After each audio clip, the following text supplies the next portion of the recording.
What's the meaning of Allen wrench?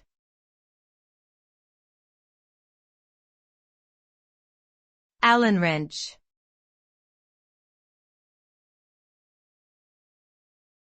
Allen wrench.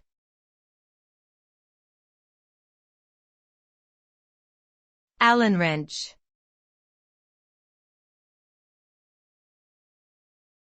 Allen wrench.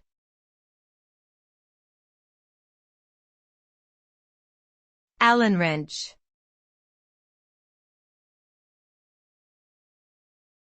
An Allen wrench is a type of hexagonal key tool used to turn screws and bolts with hexagonal sockets. It is also commonly known as a hex key or hex wrench. The name Allen wrench comes from the Allen Manufacturing Company, which was the first to mass-produce this type of tool in the early 20th century. These tools are widely used in both professional and DIY settings for assembling furniture, bicycles, and other machinery.